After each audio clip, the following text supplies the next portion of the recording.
Say, Robin, you look a little tired. Have you been out all night again, hanging out on weird rooftops with one of your daughters, spying on rich young women?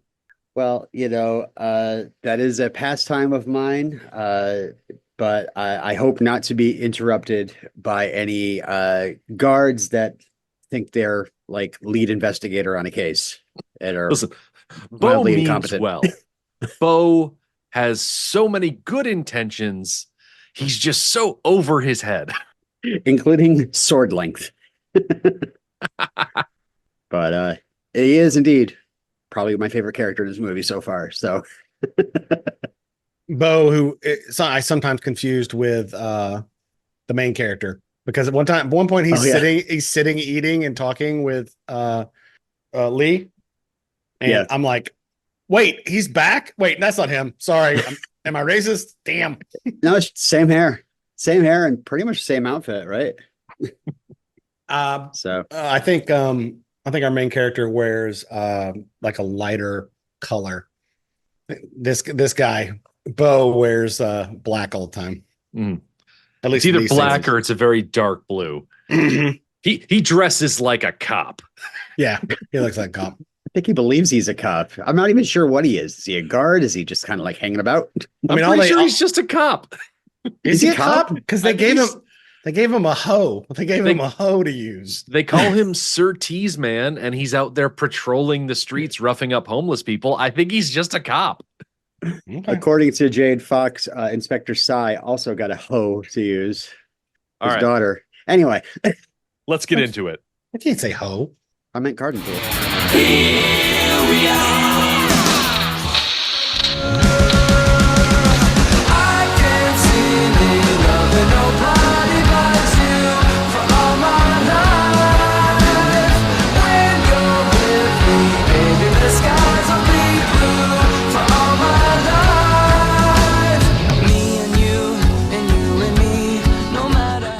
Welcome to Sword Boys.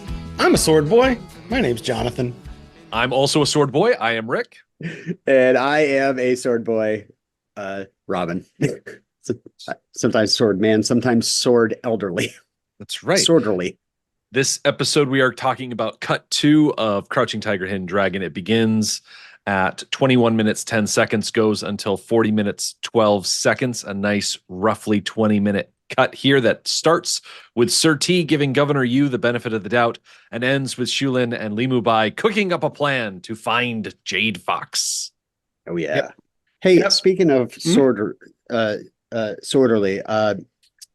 will we ever cover the Fat Boys movie Disorderlies on this? Because the word sword is in the name Disorderlies. Give me a second. No. Oh, okay. Just check that. That's a TC beatbox. I hate you. I think that should go. I think that should go into the list of movies that we'll never do. Like, what's that other one that I'm not going to do? Oh, Excalibur. No, we'll do Excalibur. That'll be a TC. Okay. Hook is the one that you'll never do. Fuck Hook. That's it. Thank you.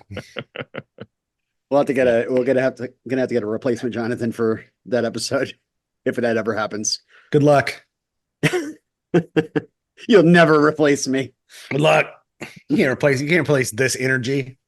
I like to call this movie Crouching Talking Hidden Drama because this movie goes bonkers between amazing fight scenes and then the most just hilariously non-moving parts where they just sit and talk a lot. Listen, now, again, all of the stuff with Michelle Yeoh, we know why she's sitting. Her back is broken in half. But it's hilarious. It's just like the last thing we saw, like people flying around. Yeah, cool. We're jumping around. Now we're all back to, who do you think did it? I don't know. Okay. As someone who has to stop at the top of a particularly long staircase and catch his breath, I appreciate these dialogue scenes that slow us down after these knockdown, drag out fights. Like we just saw Michelle Yeoh run like across Peking on the roofs and then do a big old courtyard fight where people were flying around. I'm ready for a break. It's the next day. She's had at least 2 hours to sleep. These fight scenes, sometimes, I've been guilty of, boosting up a little speed to like a little 1.5 playback speed. Oh, you're famous for that. We famously make fun of Robin. He watches a lot of stuff at 1.5 speed. That's just insane. Not a lot, but if you throw me a Highlander 2, I'm gonna be like, all right, I gotta get through this. Highlander, watch it. But you don't watch Highlander 2.0. You watch Highlander 2 1.3.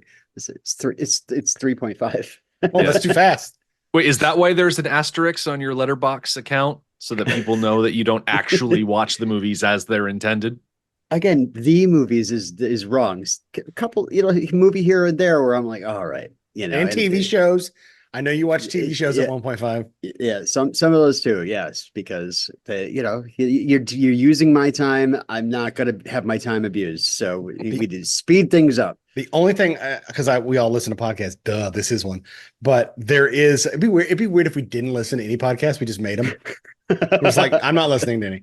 Yeah. But the only one I ever used to listen to, there was a Chuck Norris podcast, and it was about Walker. It was called Talker, Texas Ranger.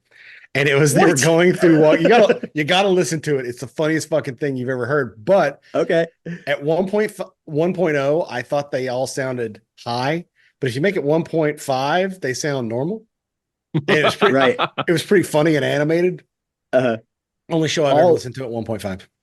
All podcasts I listen to at 1.5, unless it's like a narrative podcast, then I gotta kind of slow it down a little bit. That's almost as disturbing as I had a listener of the other show, the hit podcast Minute Impossible, who used to tell me, he used to say, I listen to your podcast before I go to sleep at night. You're the last voice I hear in my head as I go. So I'm like, I hate this. Because he's a friend. Like I know him. Like I see him. Yeah. I see him. Like I physically see him. And I'm always like, I don't like that. I don't like this sort of, I wasn't expecting this sort of closeness. So when you're talking to him in real life, though, he's probably like, speed it up. Yeah. He's like, come on. I'm not used to this. You're really slow in real life. I am really slow in real life. But anyway, back to the movie. I just wanted to say, like, these fight scenes sometimes make me go, did I boost the speed up a little bit? No, so do you think that's what they do, or are they really going that fast? I mean, some of it is definitely cranked up a little bit. You can see it in the fight that'll be in this cut. There's a little bit. There's some things where you're like, okay, that's normal. But then you're watching, and they're very smart. They don't shoot this later on in the movie. I know they are again. I keep bringing up the scene. It hasn't happened yet. The bamboo. The only thing I remember of them fighting on the bamboo. I'll be interested to see how they are able to crank up when you have moving trees behind you. As opposed to when you're in a garden of rocks and there's not really much around, you can crank it up and no one's going to notice. Yeah. You start seeing the leaves flying. The leaves start because the windstorm going on. Everything starts moving a little faster. So, but our boy Bo doing his job, telling his master what's going on. Yeah. Boy, this man, what's his name again? The guy who owns his house? Sir T. Oh, Mr. T, of course. Yeah. Mr. T is like, he's like, it's like, I pity the fool who thinks that anybody stole this sword from this house. He is like the consummate. Oh, it's definitely not Governor Yu. Yeah, it might be Governor Meng. It's definitely not Governor Yu. It's definitely not Lee and Bo. Is it me and you? The crazy thing about Sir T is that sometimes you got to spike his milk so he'll go on planes. Like he'll like just go to sleep because he doesn't fly. Why does it feel like I fell on my face? That's from the movie. If you've never seen, you should watch the A-Team. It doesn't have swords, but it's a really good movie. I was going to say this episode. But yeah, Shu Lien raises a good point here. I mean, Governor Yu like just saw the sword. Governor me? He got a saucy description of all its features. And if Bo saw the sword being brought into his compound, wouldn't that suggest that maybe he was behind it all? My only knowledge of compound living I've gotten from Shogun. I know that's Japanese versus Chinese. I assume some of it's the same. This is This is Mr. T's compound, correct? And and Governor Yu is a guest of his with his family. Right. So they are staying in it's a big complex. Let's say it's a big square, and Mr. T has many houses. And in those houses, he can have guests that have basically their own house. Yeah. So he's got a monopoly. Yeah. Yeah. So they have Governor Yu is in his own building with his wife, the Jade Fox, and his daughter. Right? That's They what's happening, right? Like with It their might be the entourage and stuff. subtitle. Yeah, it might be the subtitle translation, but in the scene he does say, but the sword could be in his compound. So I'm Mhm. wondering if compound also is like Yeah, I Well, he think says he says his compound. So I'm wondering, because he is the governor, does he have his own compound? I Because think he does. I'm I confused. think I'm he does. confused by he keeps saying that he is his guest. Mr. T does, but I don't get that part of it. So One Well, thing let I me- know for sure is that Bo has been taking a lot of beatings lately. He got beat up physically by the thief, and now he's getting dressed down verbally Mhm. by Sir T. He gets cowed so quickly. He's trying to explain himself, and Sir T does that, table slap maneuver to shut him up. I will hear nothing of it. And then he goes, And- and then he rips a door off the wall and throws it at Bo. And I was like, I didn't see that coming at all. I gotta say, Serti is a little bit chauvinistic. He's like, all right, listen, if the sword is in Governor Yu's compound or house or whatever, it's definitely a setup. And thank you for bringing that. He's like kind of closes the scene like, thank you for bringing this to my attention. Where's Li Mubai? Yeah, I really appreciate Shu Lien's reaction to Sir T talking about bringing in Li Mubai, because I'm of two minds. Either Shu Lien feels like she can handle the situation on her own and they don't need to call Li Mubai, or she doesn't want Li Mubai there specifically to see that the sword disappeared more or less under her watch. And I feel like that can be two things coexisting at the same time. She's definitely feeling some shame here. Oh yeah. She was supposed to be protecting this. I mean, we don't know how much shame, because we're not of this culture at this time. Because I'll have a question later about culture and shame and how it works in this society. But yeah, she definitely is like, I got to see my ex kind of boyfriend that I never got to unrequited love. Yeah. Because in this at least in this cut we get it'll be later, but we'll get like her explanation of what's going on. I like that they did that so early. That's actually pretty early in a movie. Kind of explain, oh yeah, we used to be forlorn lovers. We kind of got hot and heavy thinking about it, but we didn't want to sully the name of my dead fiance. So that's later. So can we move outside this conversation and talk about these posters? Because it's just like the most arch looking. Before we get to poster, we get to the post. First of all, that looks exactly like that lady. Right. I mean, I don't want to be the kind of person. Of course. Who else could this be? But it's a very close likeness. And one of the reasons I can never be a Hollywood film writer is I would have included some sort of line where the Jade Fox was like, well, my forehead isn't that big. And then I've heard that the Jade Fox's forehead isn't that big, They never get my nose right. She's just quickly drawing mustaches on each of them, just like, oh. Yeah. One thing's for sure. Good. The guards for the governor's house are trying to keep people away from these posters, but the fact that the guards are there are making people think, oh, well, maybe there's something to see there. And so they're attracting more attention to the posters when the guards could have just come right out and started tearing at the posters. They didn't have to wait for the servants to come out with a bucket of water to wash it off. Just tear it down. Did the sheriff hand paint all of those? I don't think they don't have copiers from Bo. No, not that sheriff. Oh, you think these came from Tsai? Yes, Bo's a sheriff. Oh, okay. Now you've made Bo. I thought Bo was a deputy. He's definitely got deputy vibes. Tell you, man, Bo is just a straight up beat cop. Bo Fife. Emphasis on the beat. Andy, I'm Bo Fife. Dip it in the bud. RossBo P. Coltrane. Yeah, RossBo P. Peking Bo Trade. Episode title. RossBo Peking Coltrane. It sounds like it might be a slur, but I don't think it is. But the funny thing about these posters is this is like the next day, right? Like word got around quick, and they're definitely making an accusation. Somebody's making an accusation, whether it's the deputy Bo or I don't know, hanging the posters right on Governor Yu's compound. Like, yeah, definitely look for her. or him. Do they even know that Jade is a he or her at this point? We know it's a her, and they Yeah. and all the characters who know her know it's a Mhm. her. But I don't feel like it's a. I think the Jade Fox might be a kind of Robin Hood type of character. But evil. Yeah, there's But all evil. sorts of Robin there's Hood all was evil. sorts We of learned that. warriors out there in the world that have funny names that they've given themselves. We're going to meet a few in the tea house fight later on in this movie. So there are characters of renown, Jade Fox being among them. Jada Pinkett Fox. Yeah, Ooh. but Keep yeah, my maid's name out of your fucking mouth. I think the big question is, do you think that Madame Yu is looking at this poster that is very clearly depicting her governess, looking at her governess and being like, really? You're out here talking about, oh, who would look for the Jade Fox in our household? She's like, seriously, bitch, what are you talking about? I mean, let's look at all hand done wanted posters of any time.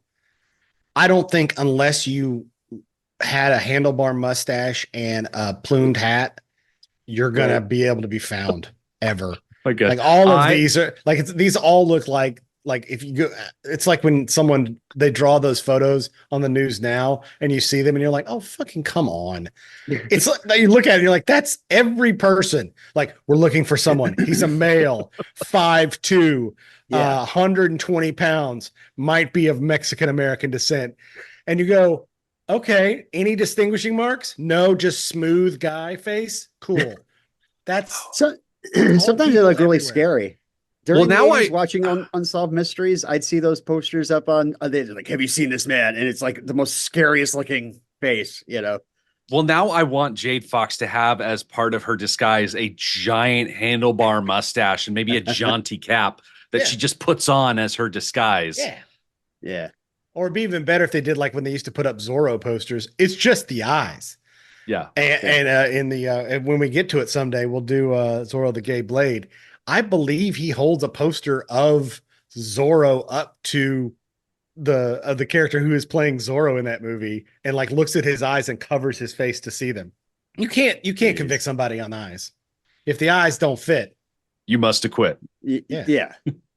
Speaking of law and cop related stuff, we join Bo on the RossBo, beat, Peking, Coltrane. Thank you. on the streets, walking in amongst all of those street performers. There's one guy with his head and shoulders covered by a shawl, and his torso is painted with a big That old used to be face. my old job before. I actually dropped thought weight. I thought of Robin first when I saw that. Yeah. I was like, Yep. that's Robin. Now I just can't get my belly to do that anymore. Well, you're an so art. slim It's an now. art form. You're so slim Yeah, now. I'm just so svelte. He actually is kind of dressed like Dark Helmet. He's got a giant helmet on his face. I do love the little red pom pom Yeah. at the top. A quick cameo by Humpy walking by. I don't see many camels, but there he is. Hey everybody, I'm Humpy. Have you seen my friend Clompy yet? He's coming. Clompy was at the beginning of the movie. He was being walked. But- Yeah. So RossBo Peking Coltrane is kind of going around roughing up just the homeless. Yeah.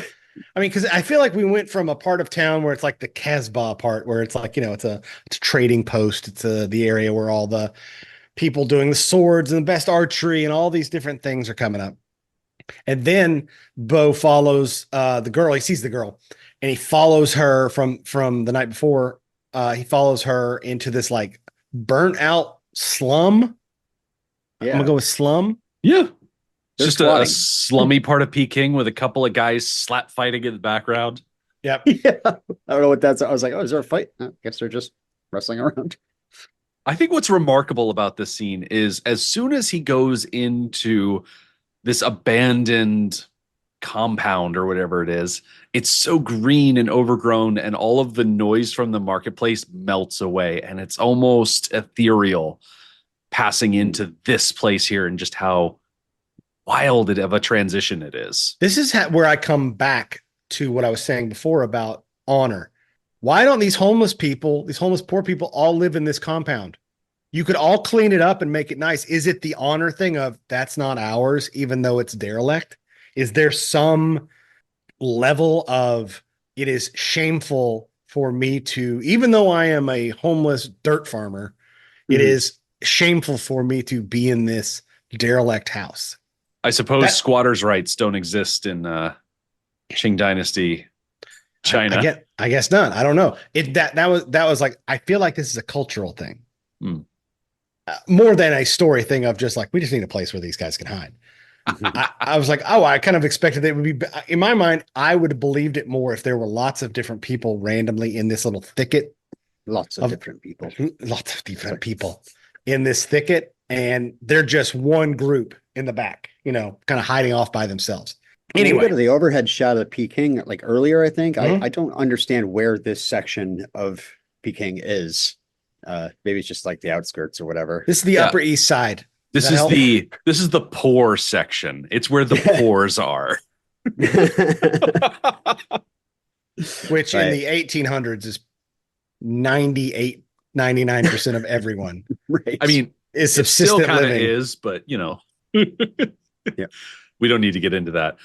Speaking of cultural differences, when we cut away from the slums, we go straight to Governor Yu's mansion, and we've got the cultural art form of calligraphy being practiced. Hey, yes. You skipped the introduction of the coolest thing.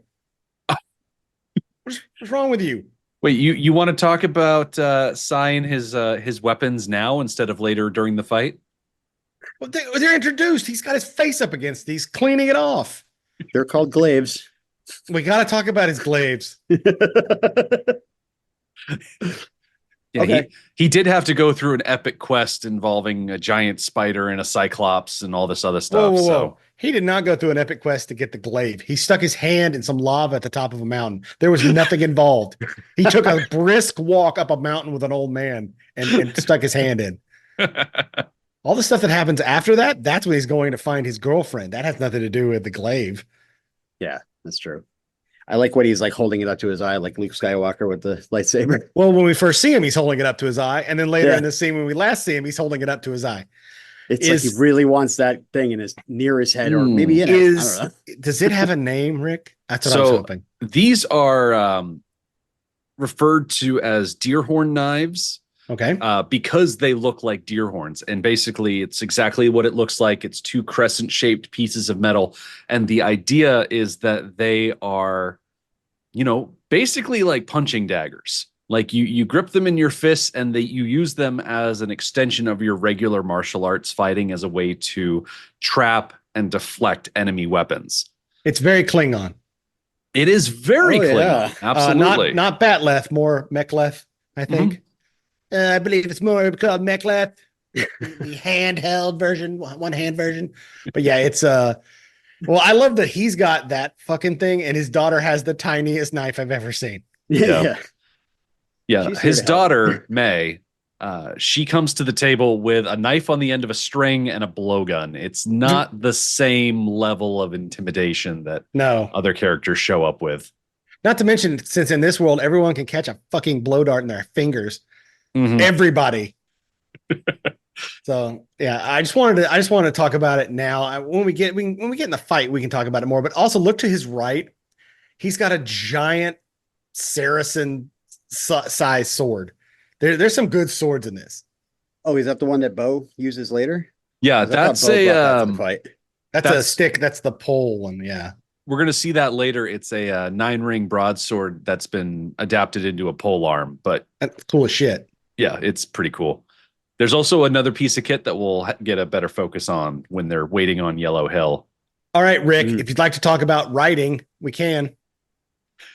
Well, I tried to do the Google lens on these, but I don't know. Maybe it's because they were sideways. It was not picking up any. Like, what is she writing? Well, it's funny. You think what she's saying is like truth and honor, and what it actually is stuff from a Chinese menu. This is the problem with this. A lot of times people get this stuff put on their arms and they don't really know what it is. But yeah, but as we go into the U compound, Jen is there. She's practicing her calligraphy. Jade Fox is sitting over there doing some embroidery. The young maid comes in, says, "Oh, hey, Shu Lien's here." And Jade Fox is like, "I don't like her. She's a bad influence." Well, I've got a guest. And she's like, "Okay, I'll leave." And she walks out like, "God damn it." Hey, quick shout out, RSVP, Cheng Pei Pei, the lady that plays Jade Fox died yesterday as of this recording, actually. Yeah. Oh, we were so 78 years close. old.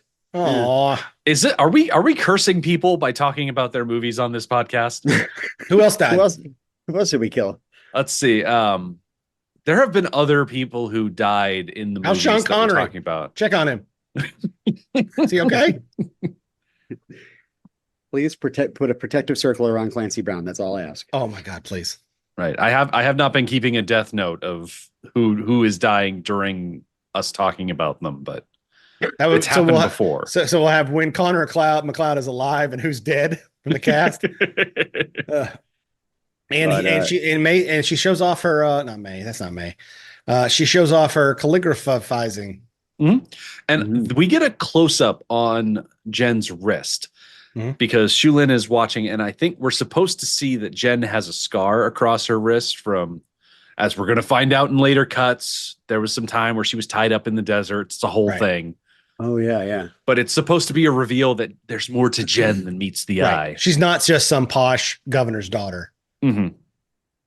I love that she comes in and she's like, let me show you the cool thing I can do. It's like having a little kid, like, mommy, look what I can do. Like, I can write really big. Okay, cool. Great. Good job. Well, so I know this is an art form. I know that writing in this way was an art form at this point. Mm-hmm. Yeah. And she's writing, I guess we learned her name, the name of Lee. So, yeah. So I like that the exchange. I've missed you. How so? I'm bored. Oh my God. That was amazing. I wrote it down as I'm going to say that next time I'm with somebody and I get excited. They're like, are you excited to see me? Well, I was bored. I'm bored. Yeah. It's less that I'm excited. It's just that I was so bored that you coming in has moved the needle up a little bit. It's also, I keep saying the word interesting, but I like the fact that Shu Lien walks in. She's seen this poster of Jade Fox, who looks exactly like Jade Fox is right in front of her. She's also last night had a huge fight with Jen, and yet only Jen knows that Shu Lien obviously doesn't know that was Jen, unless she like held up her hand to her face and just looked my piece of paper up to my face. Ooh. Yeah. But and this is where Shu Lien notices that her calligraphy style is like fencing. So she's noticed kind of a martial art type of thing. And Jen's like, I wouldn't know. I'm a dumb girl. Yeah, what's that? I have no idea. You mean like putting fences up? Also, how cool is it that Shu Lien's name looks like a sword or looks like the word sword? Yeah, that's pretty badass. Like, it's interesting that Chinese letters can look like other letters. Like, of course, looking at them, like, they don't look confusing to me at all. I mean, a V and a W look the same. So that's true. And especially if you were doing a cursive version of it, like she's calligraphizing these names. So my name looks like Rick, like his physical presence, not the name Rick. But we find out Jen's not a bridezilla. She really doesn't care about the whole wedding thing. Yeah. And the height of romance is marrying somebody to make your father's career better or whatever political stuff. I still have no idea what the political stuff, the small council stuff going on with Governor Yu and how this is helping. Yeah.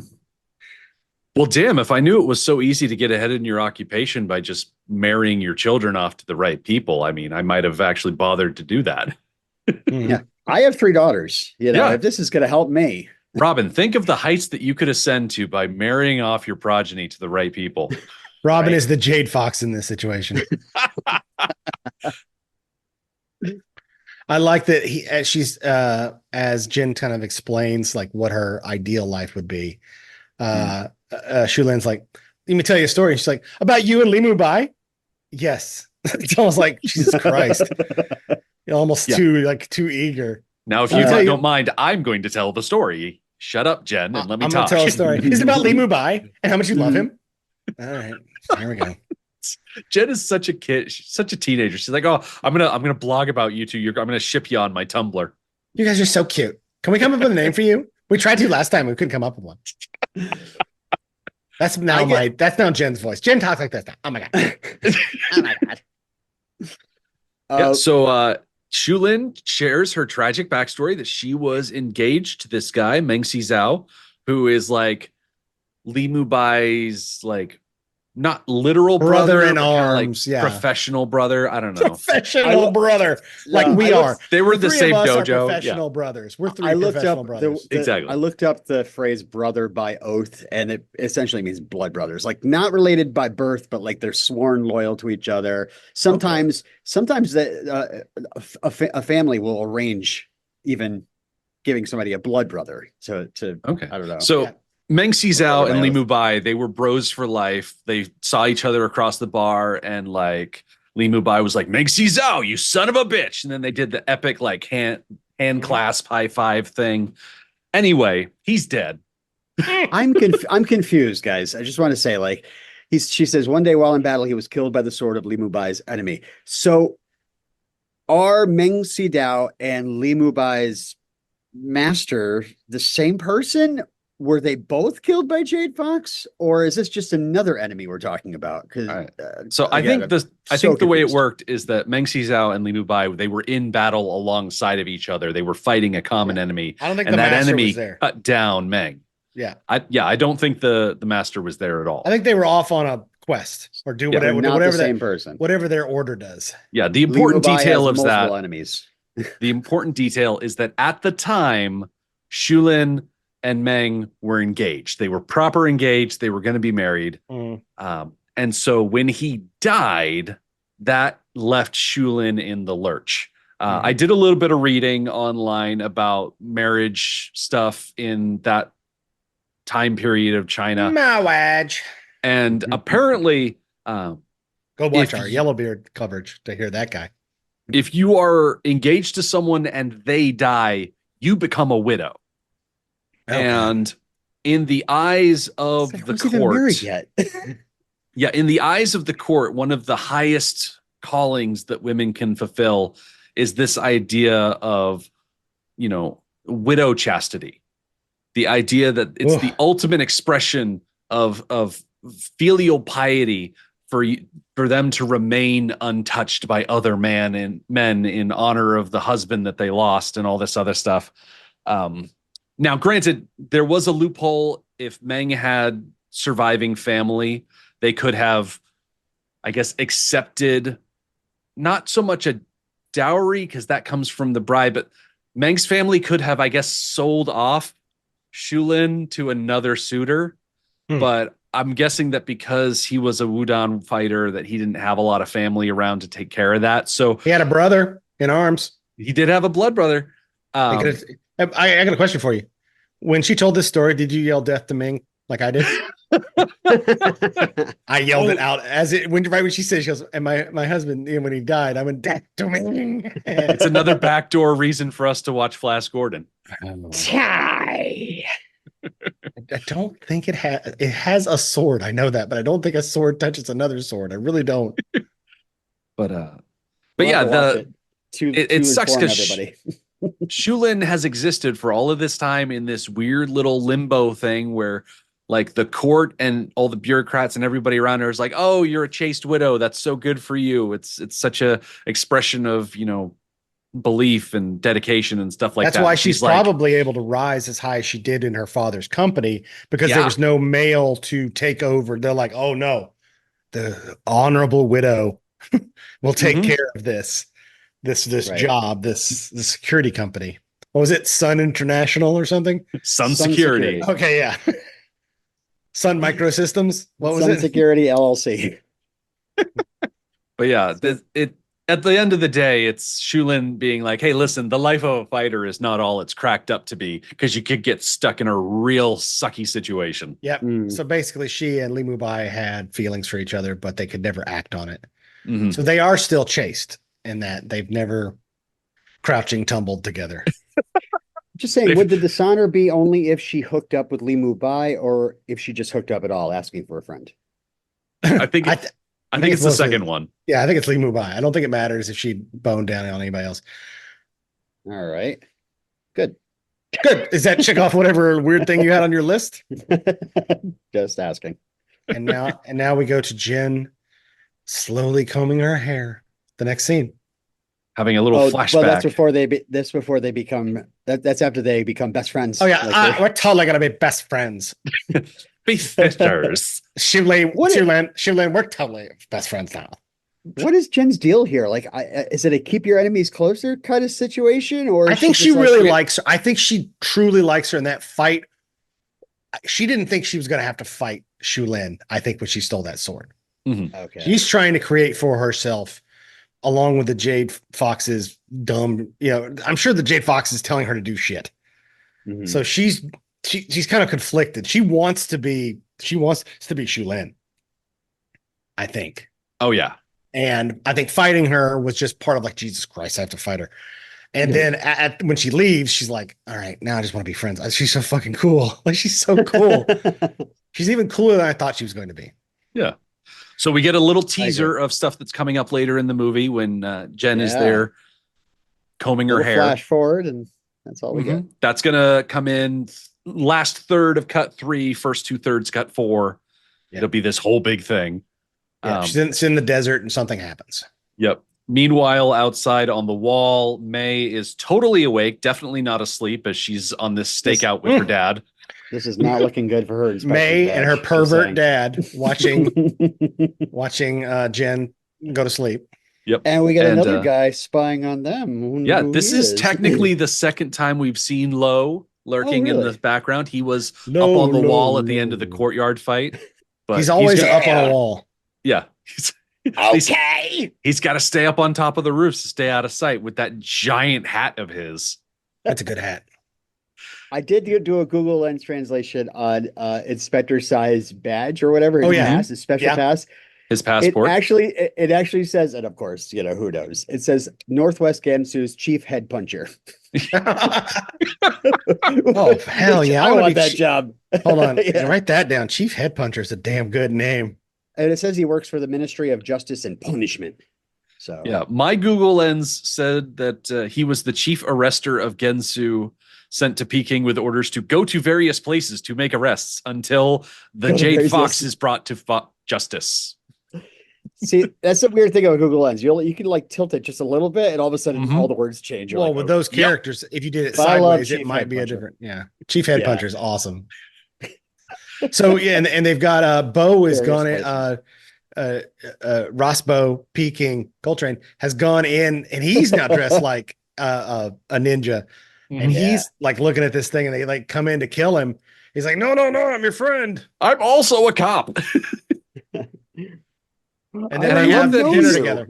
I love that he's still hanging around the next morning, and Tsai's like, listen, I could give two shits about your sword. I am just here for Jade Fox. That's all I care about, because she killed my wife. I love that. Also, Bo's like, I'm here to interrogate you, but I am also hungry. Can the girl make us some food?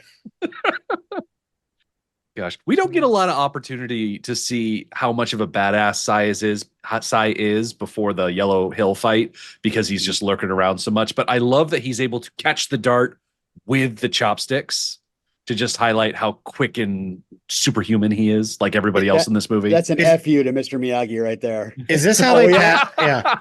Is this how they pass? Is this how they pass notes in China?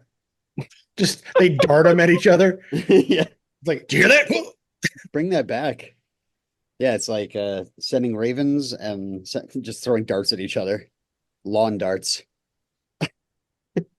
But I love the note. It's just like, yeah, we're going to settle this at midnight on Yellow Hill. Like, now, that was the Jade Fox. The Jade Fox sent the dart. Oh, absolutely. Now, what if she'd hit him with the dart?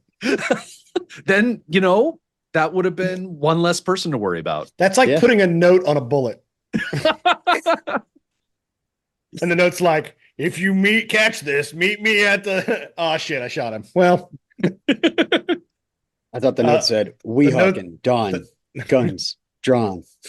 The note's inside of you now. Can you pick that out of there? I wrote some important stuff. Anyway. Meanwhile, back at Sir T's house, he's still trying to make this work. Oh, look who's here! Oh, look who's here, my friend. Shu Lien, it's Li Bai. You guys should sit down and talk for a while. Eh? Oh no, his penis fell out of his robe. Oh no. A big Shuli moo. Shuli moo. Shu Shuli moo. Shu Limu, Emu, and Doug. So yeah, Limu Bai is not here because the sword is stolen. He's here because he heard that Jade Fox is around. No, he's here. He's here for one. He's here to hook up. He's For not Shu here Lien. for any other reason except Shu Lien. It's just the sword going missing and Jade Fox being in town. Those are just coincidences. That's right. Mhm. I'm here to Yeah, they'll- chew gum and show you my crouching tiger. And This I'm is all one out of of gum. I do have a hidden dragon though. Yes. Yeah.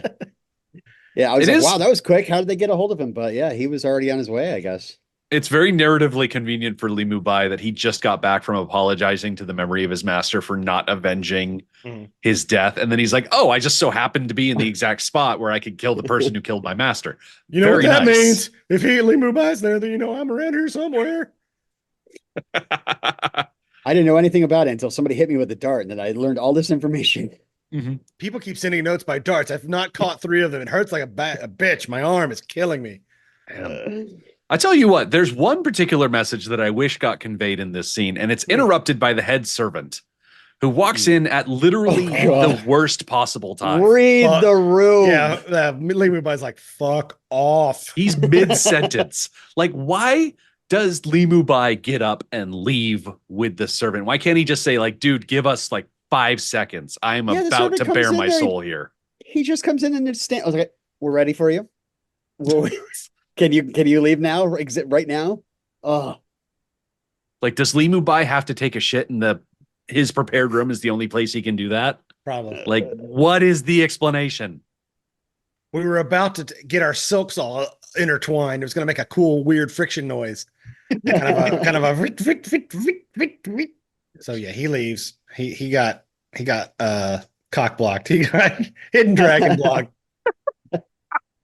so we go to the stakeout. Yeah, let's go up to Yellow Hill where we find Bo, It's May, not much and of a stakeout. Tsai. They're hanging out. They're just waiting for Jade Fox to show up. Well, somebody's why- doing real stakeout, but why we don't is see him yet. Why is Jade Fox doing a bit? What is this old lady bit she's Listen, doing? She's got to do the bit from Governor Yu's mansion to the Yellow Hill, and so that way anybody But who she doesn't watches her walk like walk that. by, Oh, it's You're just forgetting being that- ignored. it's You're it's forgetting it's- that we don't the viewers don't know that that's the governess is Jade Fox. So this is right. almost This even is for supposed us. to be a surprise. Okay. When she straightens up and reveals her face, we're supposed to be like, "Oh my god, it's the governess!" Ah. I love the drama of it all. That's awesome. It's really funny. Here something that's Surprise. confusing me, and you can help me. They're about to fight, Mhm. and right before RossBo, Peking, Coltrane is about to fight, he's got this like claw thing with him, Yes, he does. but then So- it fucks him up later. It's attached still, and he like kind of yanks himself back with it. What an idiot. What is So- what is it, and why is this part of the scene? So this is a wushu weapon called a soft talon. There are 2 types of talons. There's hard talons and soft talons. Hard Of course. talons are at the end of sticks, and soft talons are the end of ropes, and they are basically just shaped like eagle claws.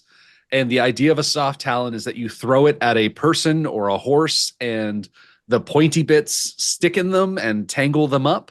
Basically, what happens to Bo is what is supposed to happen to people when they get hit by these soft talons, except he stuck the talon into the tree himself and then forgot that he was also tied to it. Does he not know how to use this weapon? Oh my god, it That feels and the like comically oversized sword. I just cannot. I'm like, what is he doing with that ginormous sword? Yep. So this is the 9-ring broadsword that I mentioned Okay. earlier that has been fashioned into a polearm by giving it an extra long handle. There are. Oh, guys, is it a sword? That looks like a I think sword it's to a me. sword. Absolutely. I think it's a Gigantic sword. sword. It's It's a suppo- gigantic sword. I want They one. normally have shorter handles by about half, Sure. which makes them, rather effective two-handed weapons. This obviously Tsai brought from home, and so Bo is borrowing it, and he's going to prove more of a hassle than a help. But Let me go get my giant sword. We have a giant sword at home. but there are all sorts of different conversations about why these swords have rings on them. There are some people that say, "Oh yeah, as the rings shift back and forth, it moves the center of gravity on the sword, or it like adds weight to the blade." And all this other stuff. Some people say it's part of like superstition, like 9 rings is lucky, and the sound of the rings clanging around wards off evil spirits. There are also other people that are like, oh yeah, there are rings on the back of the sword, so that way when you cut someone in half and can't get the sword out of their corpse, you can grab the rings and pull it off of their body. There's all sorts of talk online as to why it has rings. I don't understand is why May brought a knife to a sword fight. That's a very good question. She goes out when they attack her and they're like, yeah, and they all run toward her. May's tiny little knife in her hand is hilarious. Well, it looks like it does. It's not a short sword. Like, is this a machete this is the kind of weapon that maybe Shu Lien prefers? Or is this May? Yeah, No. what May has. Is that a May's knife? That is a butter knife. It's essentially a knife that you would find at a table. It is barely longer than her hand is wide. Okay. It's the hilt is as big as the knife. Right. All right.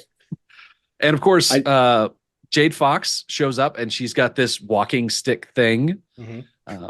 Aside from that, she also has sewed into the hem of her cloak a bunch of these little metal circles that I guess have sharpened edges because she uses it to slash at Tsai. Yeah, that's awesome. When he gets in close. And good. This is some good 3-man fighting at the first, because we got to wait while RossBo, Peking, Coltrane gets himself untethered from his claw. Yep. He's got to untie himself. And then once he actually tries to start fighting, so often Jade Fox will get behind him and start manipulating Bo in such a way that Bo is the one fighting Tsai. Yeah, she's using his sword to fight Tsai. It's hysterical. He gets embarrassed time after time after time. And then the ultimate embarrassment where she hits all of his pressure points in the right order, and then he's completely paralyzed, giving us just an amazing image that Robin has chosen as his background for this episode. Yeah, it's stomach, nipple, like side of arm. Speaking of Chosen, Chosen actually also gave this move to Daniel in Cobra Kai. So this is all stolen from Miyagi-Do. Yep.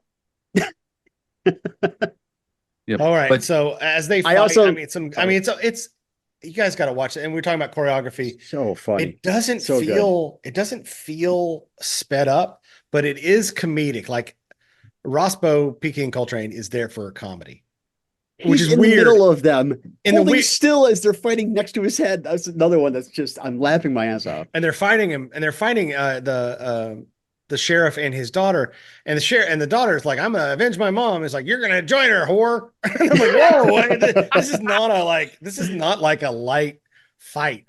That's why I made that joke at the beginning of the podcast. She's his hoe.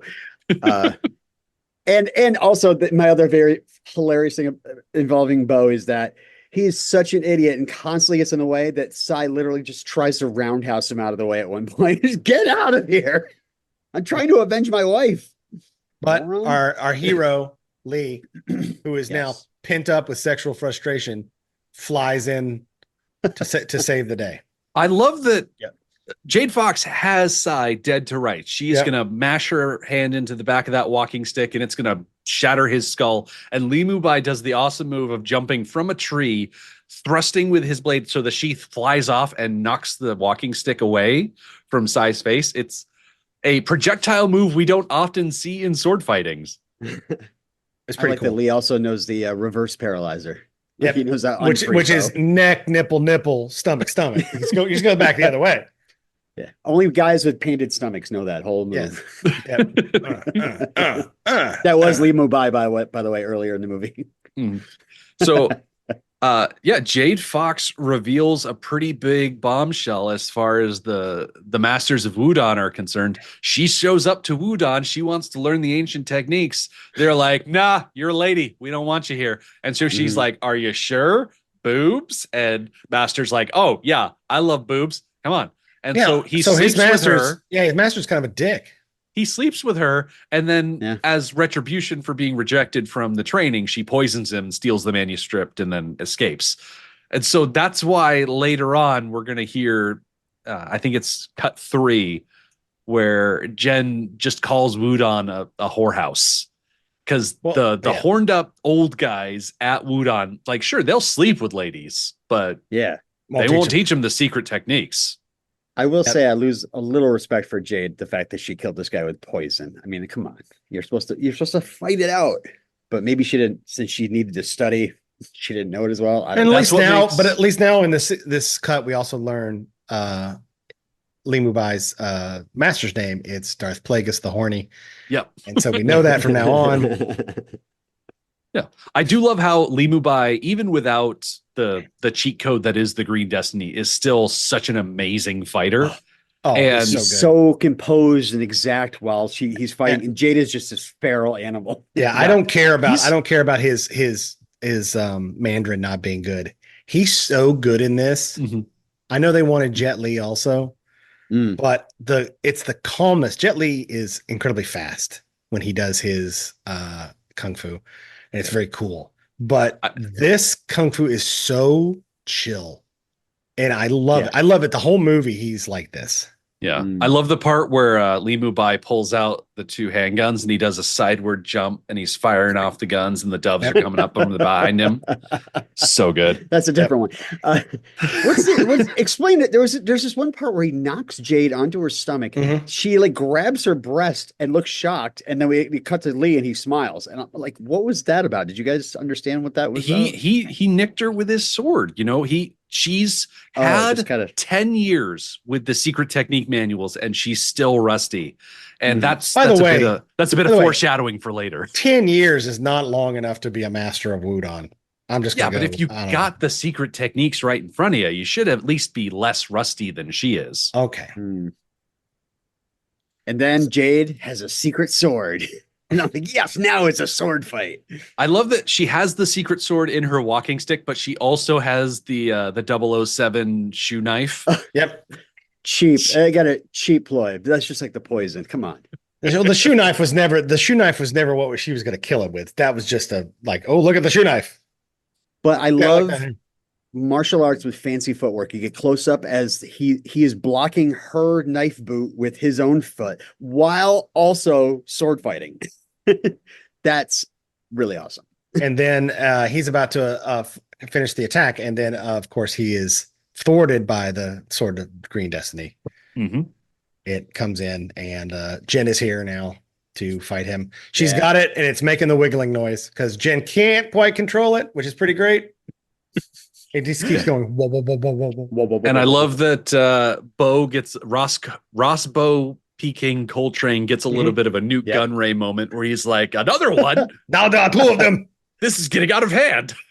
Yeah. I like that these guys start up with a stakeout. Jade Fox wobbles out, and meanwhile, in 2 different trees, we have Li Mubai and Jen. Maybe not aware of each other. No, because when he says his name, they kind of cut to her like, oh shit, I just heard a story. Oh, I heard a story from my bestie today about you. I tell her how to story about you. You're awesome. Your love is so chaste. And I do appreciate that as soon as Li Mubai starts fighting Jen, he's like, wow, you're actually really good at this. There is no way that Jade Fox is your master because she sucks and you're awesome. And Jade Fox over there is like, am I hearing this? Am I getting roasted in the middle of a fight? I'm like, yeah, you are. It's a good thing that Jade Fox is better at playing frisbee than she is at fighting. Frisbee and lawn darts. Yeah. I like that he's where did you learn that Zhuan Pew move? I looked up those words. They only just linked back to Crouching Tiger, Hidden Dragon, so I don't know what that is. But then she follows it up with, I'm just playing around. I'm like, oh, that's badass.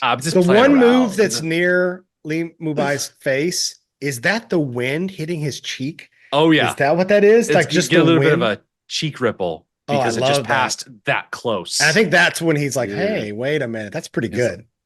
Jade Fox can't be your master because you look pretty. Oh, come on. I'm right here too. Hey, I have feelings. So I guess Jade Fox was part of the color guard and marching band because the other end of her pole has a giant ribbon, Oh my god! and then she does like ribbon dancing to escape. Well, we That's did why we I really did we confused. talk about the We're sheriff doing ribbons getting a fucking antler in the head? Yeah, he does. Oh, You got glaved. you got dude, you got glaved. He's a glaive donut. I find it so odd that as he's lying there dying in his daughter's arms, he's got the giant knife sticking out. And I'm like, that feels so disrespectful somehow to leave it in his forehead. Much.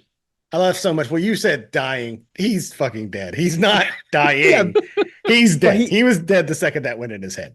He looks very alive, though. It's not until like He's more shocked. He looks stunned. I was like waiting for him to go. Is there something wrong? What are you guys looking at? More stunned.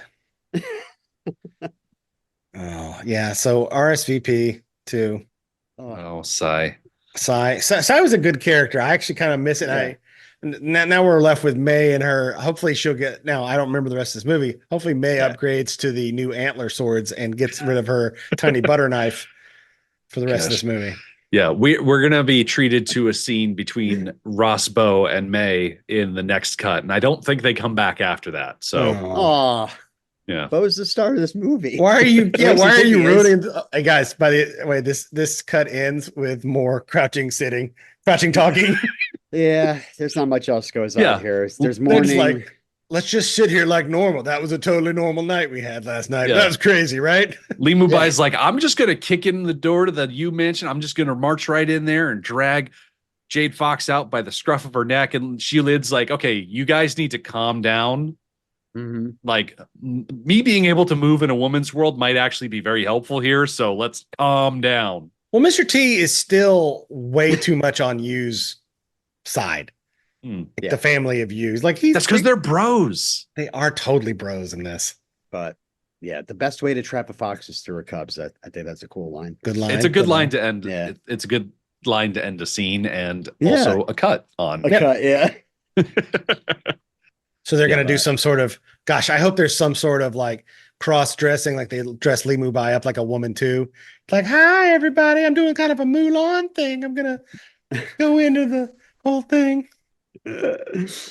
See, that's just mute Matt real quick. Yeah, there we go. We'll be right with you, finishing up. So yeah, this solid cut. The crouching talking is still making me laugh at how much we can tell the pain that Michelle Yeoh is in. Every scene she's just straight backed. Not sitting in most of her scenes. So I can't wait till we get back to her in full form later on in this movie when she's. I didn't even realize this. It makes a lot more sense. It makes now you're like, why are they doing these scenes? Now you know. Yeah. Well, we're gonna have an extended section away from any Michelle Yeoh stuff, so she'll have plenty of time to convalesce while they're doing that. Well, I don't even know what that means. What do you mean? She's the main character of the movie. What's going to happen in the next half of this movie? It's going to be Bolo, a Crouching Tiger, Hidden Dragon story. Oh, well, hey, as long as RossBo, Peking, Coltrane's in it for the rest of the movie, I'm be happy.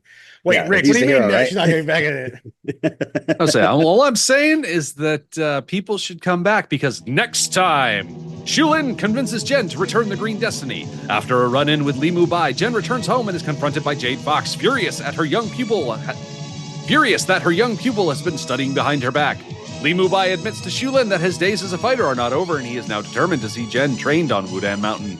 That night, Jen is visited by Lo, her hunky bad boy boyfriend from the desert, kicking off a flashback of how they met. Dark Cloud is coming in cut 3 of Crouching Tiger, Hidden Dragon. How did you learn these new moves? I learned them from you, Jade. I learned it because I can read, you old bat. You old bat. Not everybody has the Wudan recipe book. Jade Fox is over here with their picture book trying to figure out how to kung fu, and Jade's like, oh, it says here. It's stupid. You're doing it's not it wrong. Stomach, nipple. It's nipple, stomach, shoulder. That's how you paralyze somebody. It's China. This is not Tune in Tokyo. Yeah, come on. No, you don't just grab the nipples and just twist them as hard as you can. That's not Wudan. Although Master Wudan was into that. Just so you know. Yeah. Well, right, Yeah, this is a good one. We'll see you next time. I had a great time with this one.